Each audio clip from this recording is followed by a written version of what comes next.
the Voice of Retail podcast. My name is Michael LeBlanc, and I am your host. This podcast is produced in conjunction with Retail Council of Canada.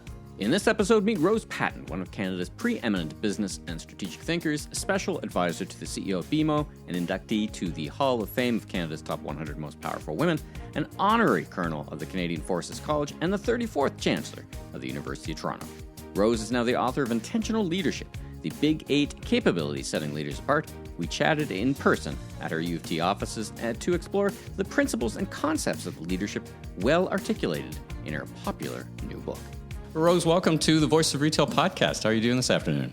I'm doing well, and especially well because it's such a wonderful day. It's a wonderful day, and it's a wonderful room. You know, what is it, the saying that new thoughts from old buildings, right? Was it Jane Jacobs said that? So it's a real treat for me to be back on campus. I'm a grad of Rotman. We're here in the Chancellor's office, so it's very familiar looks to me. Of course, all the construction makes it a little less familiar. Getting it does, in there. but as a grad and an alum, you will be happy when it's finished. Yeah, no doubt. Because it's going to be even more exquisite and inviting to come back. Perfect. Well, thanks so much for sitting down with me. I'm very excited to talk about your book and talk about you a little bit. So let's begin there. Tell us a little bit and tell the listeners a little bit about yourself. Who are you and what you do for a living? You have an esteemed past Order of Canada, very accomplished chancellor. We want to get into that, of the University of Toronto. I want to find out what that actually does and what that actually means. But tell us a little bit about yourself. Well, a quick view of my path. It doesn't to me, seem all that great, great meaning unusual, but you just do what you do, and you end up where you are. But I quote Steve Jobs very often because he has this wonderful expression that says you can't really link the dots or connect the dots from looking backward. You can only really hope they work looking forward. And I think that mine works really well. So looking backward, it sounds kind of neat and orderly, but you know how life is. It never works quite that way. Sure. But my early years was spent in Newfoundland, and then beyond that, so that's kind of a starting early point. Yep. And then my next point in life, which has been the major part of my life, has been Toronto. And from a career standpoint, I guess that to give you that picture, it's been largely in finance, the financial institutions, but actually I've been around long enough that when I began in the various parts of the financial industry, they were all separate. So I spent time in what we would know as regular banking. Retail banking versus... Which would be retail commercial, but that side of banking, investment banking, insurance, and trust. So I was in each of the pillars, and so that brought me into the opportunity to be able to be part of the actual integration and merger of some of those when they began. And so it's been largely in Canada in those early years, but then as I became more senior, particularly at Manulife and at BMO, I spent a lot of time in Asia. So I mentioned this because it's significant in my view as to my learning, my development of going to Asia, spending a third of my time there. I didn't live full time there, but a third of my time over 3 years. And so I attribute that greatly to early understanding of cultures. And so basically think of it this way. It was the 4 pillars in financial services, kind of Canada, U.S. a fair bit because we're big in the U.S. Europe, not so much, and then Asia in a significant way. So as you think back, what got you into banking? Were you always interested in finance and business? Did you have a fork in the road that you took one way, shape, or another? How did you wind up in this kind of career path? I didn't have a crystal ball, and I didn't have a big plan. It was kind of started out being a job. And it intrigued me pretty fast because of being into a quantitative, structural kind of way. I like complex things. I was always considered to be a nosy person. Now they call it curiosity. And curiosity's good. So I did okay by my curiosity, although it wasn't always thought of that way through the years. And so it was never intended as a career in banking per se, but my portfolios tended to come, not always by my choice, but also looking back, it would be I gravitated that way. I did well that way, and therefore, you get recognized. It was always two streams. So on the financial kind of strategic side, because early days you had to be financially oriented in order to be strategically oriented. That was expected. Sure. And I gravitated quite a bit toward the people side. So that was an interesting mix, again, if you look back in hindsight. So I ended up, I guess, throughout the financial services industry in those various sectors, and in the geographies. But I also ended up, I guess, in some way with two streams, either one and then the other. So it was either in the people side, and leadership started to emerge as a label, even though that, and only in more recent years, because we talked about management in general through our schools as well. But that started to emerge. So it was never the day-to-day of the human resource kind of policy practice as much as it was in the talent side. So it was very much leadership-talent. And then I just gravitated planning and strategy. They had different names in those days. And so I had one or the other in each of those institutions. And then I landed, lastly, with BMO, and I had both. So I was EVP of the Office of Strategic Management, and I was EVP of Human Resources. So it was a combined, which is very unusual. But, how sometimes things happen because of the person, because of the time, because of the circumstances. Now, when I put in place my successors 10 years ago or so, we separated it at that time. So now there's a head, of global HR, and there's a head of strategy. So that's more typical. But anyway, I learned an enormous amount from those dual portfolios and the wonderful ability to do it. So that is how, if you look back on where I am today, I'm doing a mix still. I moved away intentionally from BMO to portfolios that we talked about, both combination of where I was in life. It wasn't pure retirement, but it was where I was in life, combined with my great desires that were now a little bit more evident to me. And I was starting to a point where I could have choice. So I talked to our CEO at the time to say, I really would like to focus on the whole concept of leadership. Of course. It started, Michael, I would say, in a very serious way that could be codified about 10, 12 years ago. So it was in the aftermath of the financial crisis. And I was big in those two portfolios at that time. I got invited to be part of a very serious study across North America as one of maybe 350 or so very senior leaders to look at what were the implications for leadership, and could leadership, if it had been different or better, could it have been impactful through the financial crisis? So that really turned all my buttons. And that's when I wanted to be part of this, not the university per se, but this whole topic. This field of study. And the almost. field, it's a body of knowledge, a field of study, but not one that you could quickly generalize about, or declare conclusions. This is a very complex, somewhat elusive topic for a lot of people, and rightly so. It reminds me of, I spent some time at McGill University in the master's program in international relations, and it was at the time when the wall came down. So we were at this fiction that lived for 30 or 40 years that we managed through the Cuban Missile Crisis. That was a school that you could establish that was conflict management. And what we quickly figured out when the wall came down and people started talking, well, we just got lucky. Right? We didn't blow the world up because it was well managed. We got through. And the banking crisis to me kind of felt a little bit like that. Like one thing over here just started to spin out of control, and so really now we think differently of leadership and management and control, right? Yeah, and I would say to you, based on my very deliberate exploration, which began in about 20, I guess, more like 10 or 11, even though the crisis started in 08, basically. But it began to be clear to me that there was something to this, but we needed more carefully to look at it, because leadership is often thought of in generalizations or lists of attributes, Sure. or lists of things. So I wanted to get beyond that, both my curiosity as well as I have a need for more precision to things. Right. I think that's reflected in your accomplishments. I think that's okay.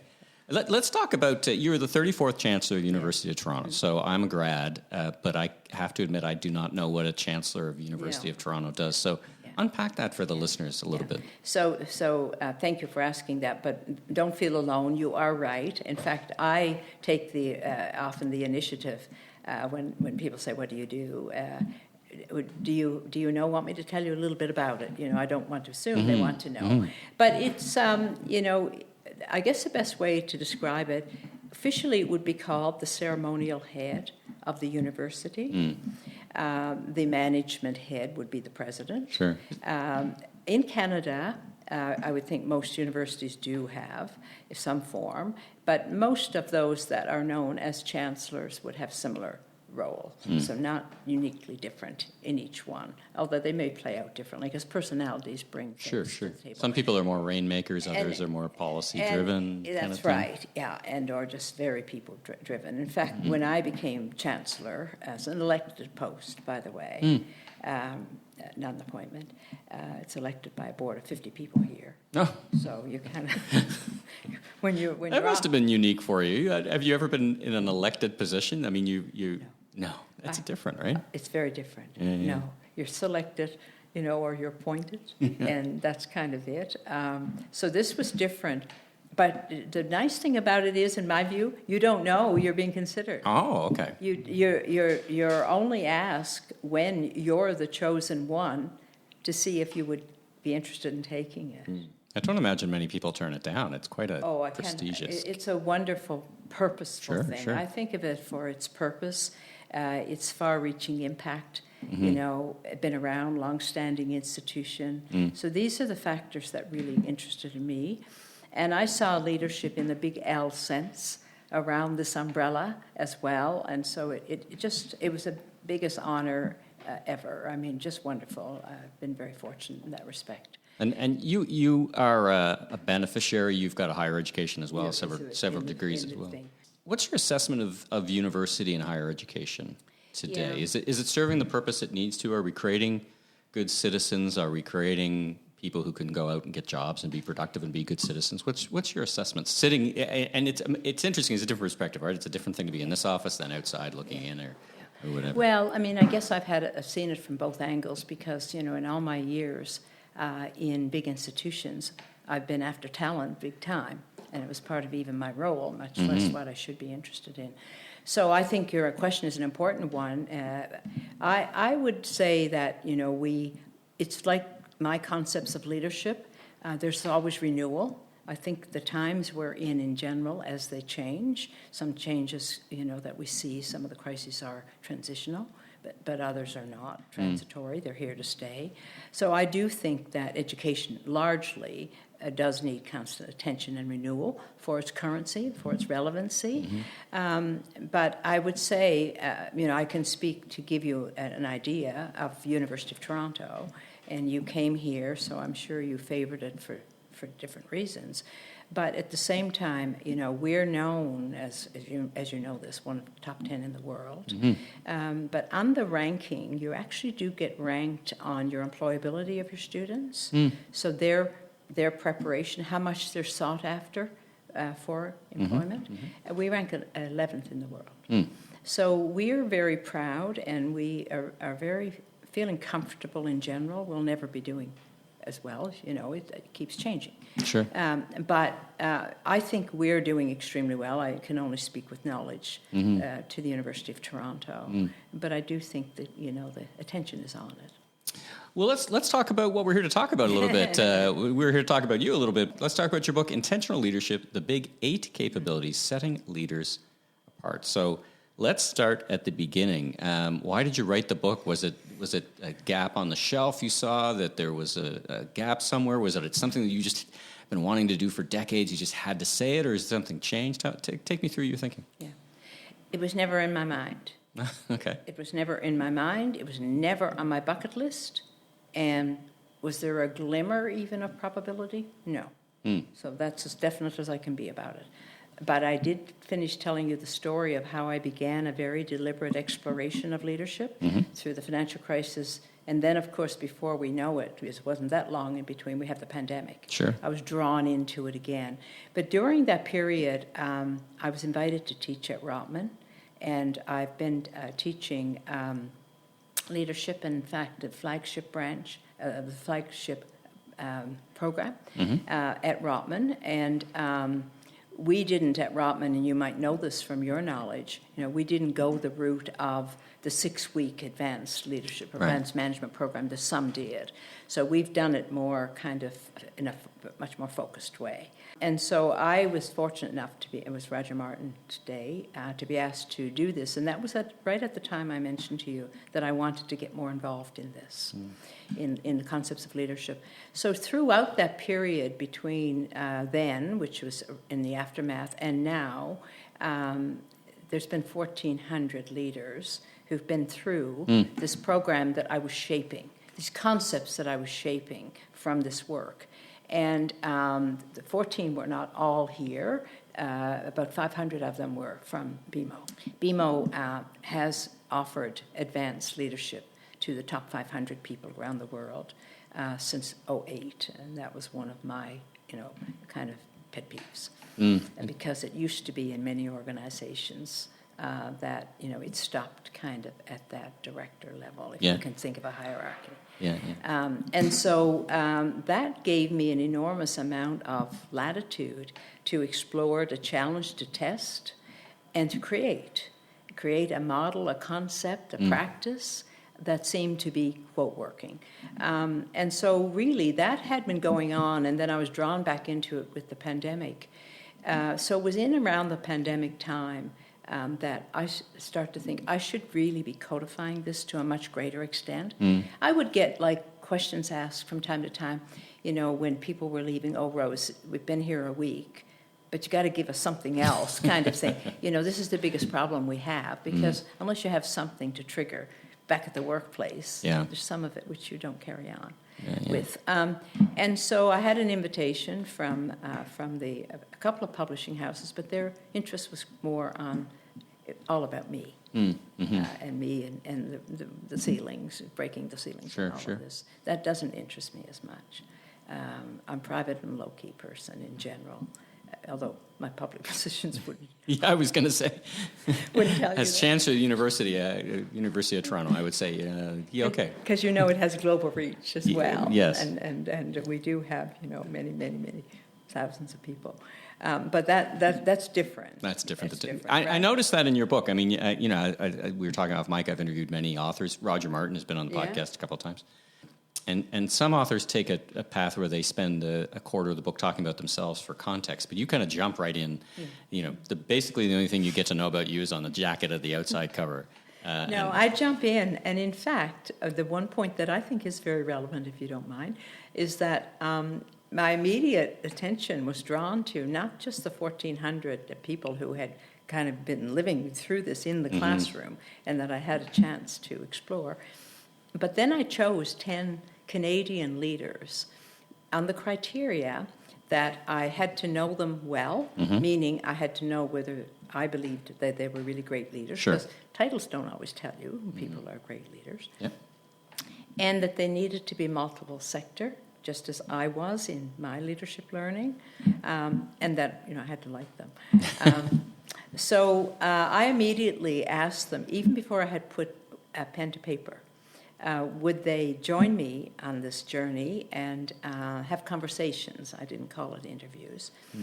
And, I was very fortunate. Each of the 10, I didn't have to go to my second list kind of thing. Right. All said yes. So my philosophy is that it's what a lot of people do, not what one person does. And I think that they were able to, through their real stories and through how they volunteered, their setbacks and their defining moments, it was amazing how we were able to see that they were utilizing some of those concepts. But it was all their words. everything in the book. So it's not about me. I believe that one of the big lessons that I've learned, and I know you have an interest in this, is consultation, input, debate, and discussion is all part of an outcome that's much richer. And so I think this view that we as leaders have had, and I think it's an outdated belief that we have, and I had it when I was in earlier years, where when you're chosen to be a senior leader, wow, you've really arrived. And now, you've got to have all the answers because that's what you get paid so much for. Right. And so I went through early years of, not that early either, but of thinking I had to have all the answers. Well, aside from the fact that, your conclusions are not as rich, B, you can kill yourself kind of trying to have all the answers. And C, you can shortchange other people. So you do learn this. So it stayed with me quite a bit. And so that's why I don't need to say lots. Right. I wanted to talk, and some of the folks you interviewed talked about this idea of short versus long-term objectives. It's one thing that interests me a lot. I mean, as an executive in a high-performing organization, you still need to put points on the board, right? You still need to hit your objectives. You still need, shareholder value, whatever those values are. How do you think? And many of the folks you interviewed talked about this trade-off, if it's a true trade-off, if that's framed right, between short-term and long-term objectives. And I think that applies to leadership as well. What do I need to get done today versus what? And sometimes these conflict, right? What do I need to get done today versus what I need to get done in the right direction? How do you think about that? But I think about it in the sense that it is an age-old problem, but it will continue, because I don't think there's any way around it, in the sense that, we are subjected to a lot of stakeholders. Stakeholders, it's one of my big game changers, are the change in stakeholders from shareholder to stakeholder. And we have many of them, and they're only going to continue to either stay very demanding or even get more demanding. So I don't think they'll get less. So wherever we have this, I think you can't ignore either one of this. I think that because one of the premises in my book, and why I call it intentional leadership, is that we have to be more reflective. Now, that doesn't mean doing meditation sessions every day, but we have to be more reflective to think about the moment in time, to think about and get input from others, what some of the consequences are of some of our major decisions. That may alert us to, there's more to think about that's coming down the road here.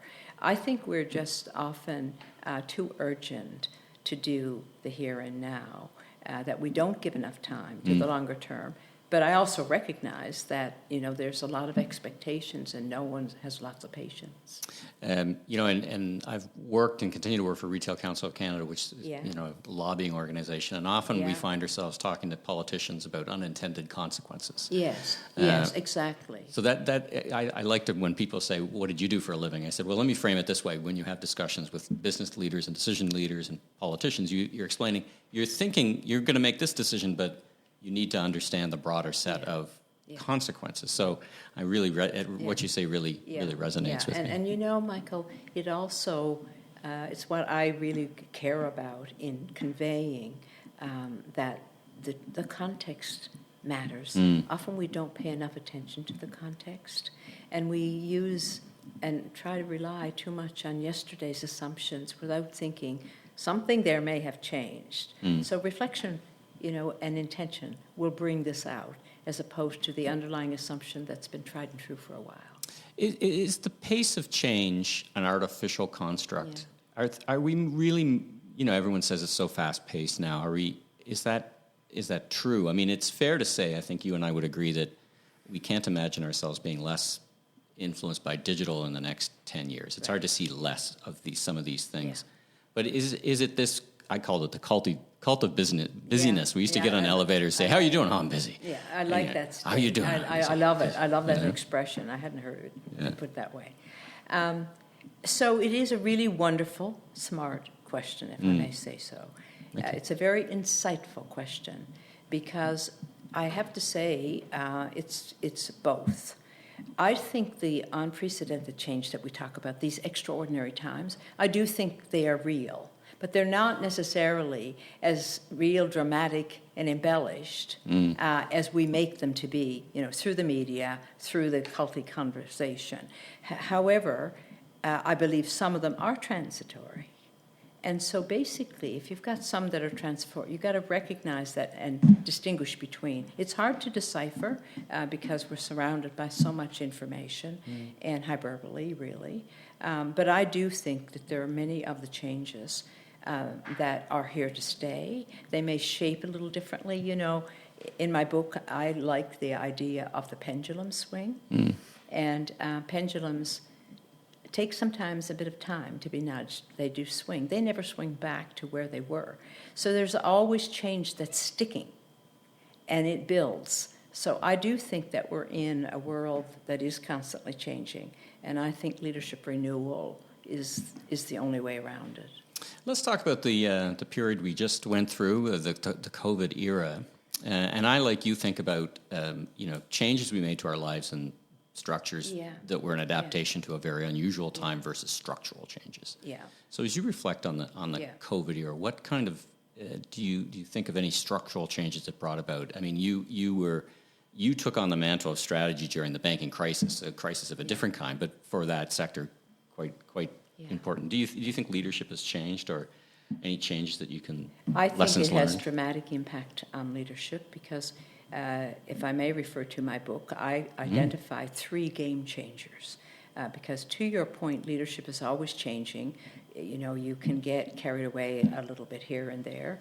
But I think at the end of the day, you'd have to really look at and examine and explore and prove and test and push and pull. What are the real game changers that are here that no one is exempt from? And the 3 that I came up with were the stakeholder expectations, the changing workforce, and of course the short-lived strategies. No one can get away from those. They're not going to get better. So even in this kind of cult environment, these are not going to go away. To your point about digitalization, because it's one of the causes of strategy, being so short-lived. Sure. And I think it's within those. I think that leaders, and I talk a bit about this in my book, just need to pause, reflect, and become a bit more aware of their what's immediate context at hand. I think they're smart enough to be able to come up with, but potentially a slightly different solution.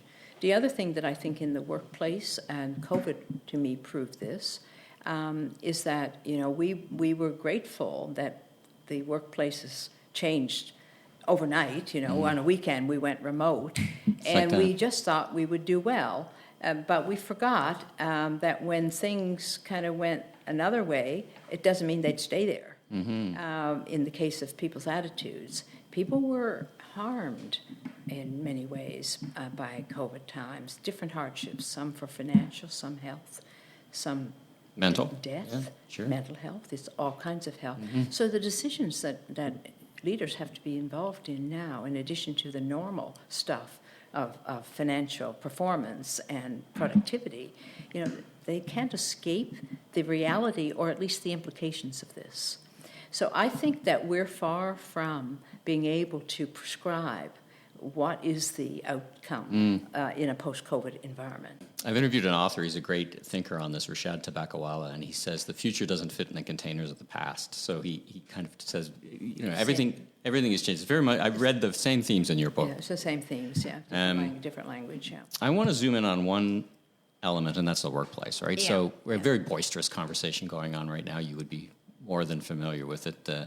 And I think it's fascinating because it involves everything from class to control to productivity. When I talk to retail CEOs across the country every quarter, and during the COVID era, I was saying, okay, how are you feeling like your people are productive at home? Yeah, 8 out of 10, fine. Yeah, we love the productivity. Don't know if it's going to last, but we like it. It doesn't work for everybody. And we now see prominent CEOs threatening, enticing somewhere on a spectrum their employees back to the office. What do you make of all this? What do you think? I think, in terms of the assertions that I've made or the learnings that I would like to convey, I do think there's more need for leaders to listen more, to engage more. Now, the workforce is crying out for this. They're talking about it by walking, their feet. But I do think that it's a wake-up call for leaders to not rely on yesterday's assumptions. And it's not about a command and control yesterday, because we've moved in many ways from this, although there's still many that hold on. But it is more about connect and collaborate, input. That's part of my Big Eight. And so I just think that leaders have to, if you wanted to say come off their high horses, you could. I'm a leader, so I know what it's like to try to make change. It's hard. And I know what it's like to change myself. It's hard, but it's the reality. And I do think tuning in to a different mindset right now, their own, but also the employee, is so critical. My advice to the CEOs that I advise, which is not just my immediate 2 or 3, because I do this in other ways, is to don't rush into, take time, listen. Yes, you need to stay competitive. You need to move as quickly as you can, but don't just declare and implement. I just think it'll bite you. Yeah, I completely agree. Yeah. Last couple of questions. Looking at your career, accomplished quite a lot by any measure. Anything you would have done differently as you look back? I mean, it's hard to imagine too much decisions that you went left, right, or center. Is there anything you or lessons you would impart from your background, or something you might have done a bit different? Well, I get asked that a lot, and so yes, I mean, there's lots that you would want to have done earlier. Things I've mentioned to you, some of the learnings that I had from my cultural diversity early years. I would have done that earlier and learned more even, because I think it's been so beneficial. I haven't had too many stumbles, but I think that's also because I'm quite a positive person, and I make something out of, being hit on University Avenue and being told you wouldn't walk again. That did happen to me. Oh, my goodness. So I make something out of things, and I kind of, so it's not naivety, it's just an element of realistic optimism. I've heard it said, some people, and you don't have as much time as you think to accomplish. I get that from a lot of leaders. When they think about their are we moving fast enough? Are we watching these years go past us? Are we? There was one. It was funny because it was one of these weird benefits of the COVID era, right? Should we be home? Should we do this? And overnight, suddenly everyone went home and was able to work. We solved the problem in days, not years. Yeah. That kind of, I feel like, and I'm going to get your thoughts on this, I feel like there's a concern among leaders that they've lost that kind of ability, let's call it agility, to kind of make those decisions. And framed another way, why do I need a crisis to be able to make those quick decisions, right? But I think reading your book, I think the lessons and your model is, I think, helpful in that moves that forward. Well, I think it is, because there's no condemnation here. It's just the reality that we're dealing with. And I do think that, the self-awareness and situational awareness is what's lacking. We're still holding on to yesterday's assumptions. We're relying on them, and I think that we just need to stop this. It's not that we don't have the ability, but self-awareness, to me, there's research that's showing that self-awareness, leaders who are truly self-aware are 4 times more successful. Now, that doesn't mean in terms of promotions and titles. It means in success, period. Right. Getting the thing done. So I feel that, I guess, still trying to answer your question in a way, because I could give you many of things that I would have done differently. I would say that self-awareness is one that we should all watch. I learned how to be more self-aware. We confuse self-image with self-awareness. And so think about it. Interesting. We confuse self-image with self-awareness. It's very profound. Yeah, it's interesting. And I think once we stop doing that, then we have nowhere to go but to maybe get some input from a few others. If you're testing your own self-image, that'll wake you up.